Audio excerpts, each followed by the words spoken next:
know my government, well, he don't care about me. You know he's giving away my job to some H-1B visa holder, 'cause I'm getting older. Well, I guess you won't find me living in the lap of luxury. You know he told me that if I work real hard, I could obtain the things I want with my credit card. He never told me he would replace me at a whim. Anything that ensures it's him, living in the lap of luxury. You know I've never been one to stand there with my hand out. You won't find me in the welfare line. I've always believed in paying my fair share, and now I think that it's corporate's time.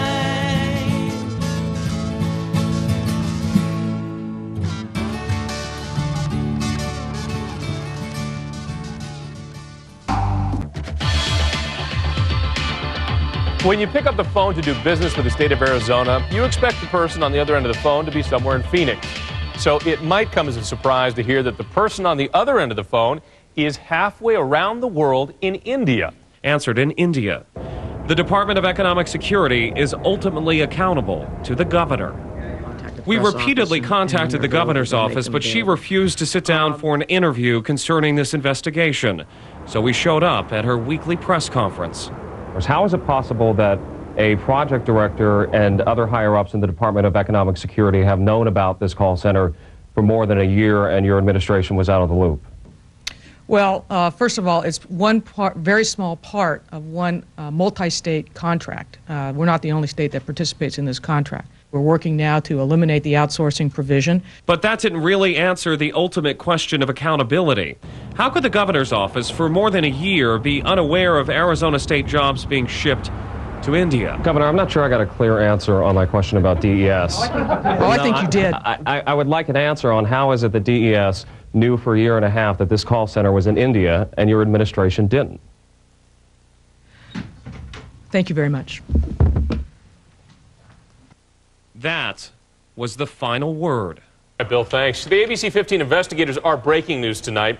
The investigators uncover how the state and valley governments are using your tax money to import workers at a time when there are plenty of Arizonans out there out of a job. ABC 15 investigator Jim Osman shows us how valley workers are being squeezed under very tough working conditions. From white-collar professionals to blue-collar workers, America's newest imports aren't products, but people. You've heard how Arizona companies, even your governments, are sending jobs to places like India. But tonight, the ABC 15 investigators will show you what they're up to now that could be putting even more Arizonans out of work. Project engineer, air quality engineer, physical education teacher. How many of you qualify for jobs on that list? You'll learn why these valley residents don't have jobs, while the state, valley cities, and the county spend millions of your tax dollars to hire and import replacements. And a lot of it's hidden. The public really doesn't know what's going on. Jim Osman from ABC 15 News. Tonight, the ABC 15 investigators track down the people in power who know exactly what's going on. And we've been stonewalled by your office. When we have some time to talk with accurate. A gold mine of job opportunities, doctors, social workers, engineers, a virtual endless list of opportunities.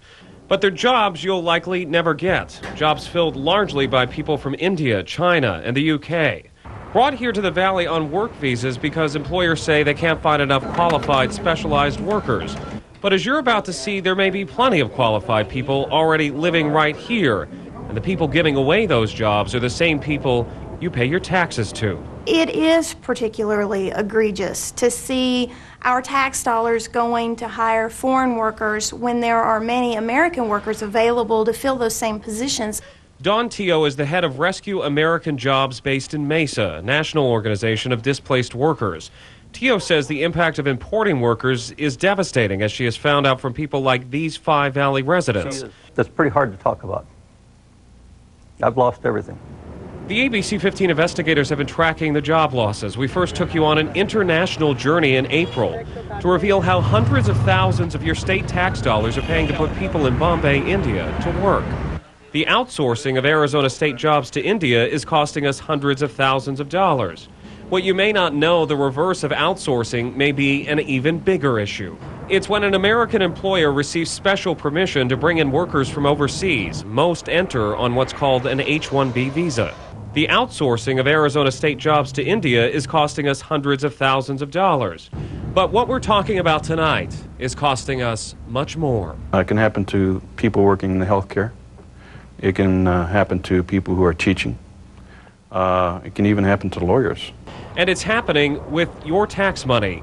Importing workers to take government jobs in Arizona has cost you an estimated $3 million in tax dollars since 2001.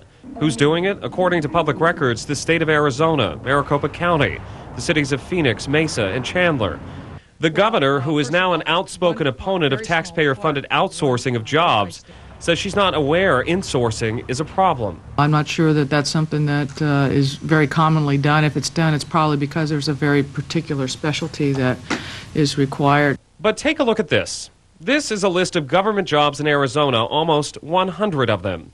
Jobs the state, the county, and cities notified the government since 2001 they intended to fill with imported workers. The state of Arizona alone notified the U.S. Department of Labor of its intent to spend $1.8 million in tax dollars on salaries for imported workers. Maricopa County, $586,134. And the city of Phoenix, $388,419. Those government agencies all contend they couldn't find qualified Arizona workers for those jobs. But don't tell that to this group of unemployed and underemployed. Manager, civil engineer, social worker, public art program manager, planner, urban planner, physician, project engineer. How many of you qualify for jobs on that list? Everybody. Arizona government agencies also say these are positions that are so specialized they need to look overseas. Don McLaren is a research economist at ASU and is an expert on the work visa program and the qualifications to receive one. It'll be a specific program, a very specialized thing. In fact, they use the word specialized in the visa application. That's how it's supposed to happen. But consider this example. A position of compliance officer in the Arizona Department of Environmental Quality. The state hired an imported worker at a salary of $31,500 a year with a bachelor's degree. Minimum experience required, according to the state's own documents, 0. License required? None. Special requirements? Word processing and spreadsheets. A common skill of office workers. There is no void. There are a lot of technical people. If some headhunter called me up tomorrow, I could give them the list of names of a lot of people that'd be qualified for almost any position they're looking for. Jim Osman from ABC 15 News. For weeks, the investigators requested an interview with the head of Arizona's Department of Environmental Quality. Steve Owens is an appointee of Governor Napolitano. We repeatedly have been trying to get answers to our questions about this story on H-1B visas, and we've been stonewalled by your office. When we have some time to talk with us. The U.S. Department of Labor's own records show the state's Department of Environmental Quality notified the government of its intention to hire 17 imported workers since 2001, representing more than $600,000 in taxpayer-funded salaries. We've searched every personnel file we have in this department, and we've determined that we have only 5 individuals who work here. So what happened to the other 12 positions reported to the Department of Labor? Did these folks quit their jobs, leave the country, fail to show up? Did things fall apart? The Department of Environmental Quality didn't have answers, but they do say their first priority is to hire Americans. The official policy of the state of Arizona is that we give preference to U.S. citizens. But Gunter, Nick, Rob, Mike, and Jason don't buy it. The state won't give an American citizen the chance to get those jobs. From the sidelines, they believe the government is setting a horrible example, using millions of tax dollars to import workers.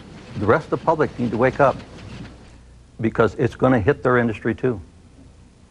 We wanted to hear whether the governor believes it's okay to use state tax dollars to import workers. She said recently she wasn't sure, quote, that's something that is commonly done.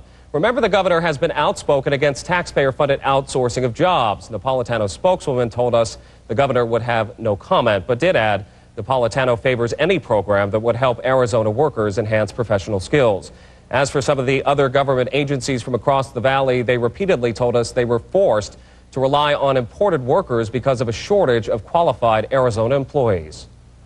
Remember the state agency that said it had only 5 visa holders on staff? Well, ABC 15 provided Arizona's Department of Environmental Quality with case numbers for each of the 17 jobs listed. The U.S. Department of Labor database dating back to 2001. Well, the Department of Environmental Quality never got back to us on that. The U.S. Department of Labor says its information comes directly from employers, and in this case, the Department of Environmental Quality. Sports is next. We'll see you in a moment.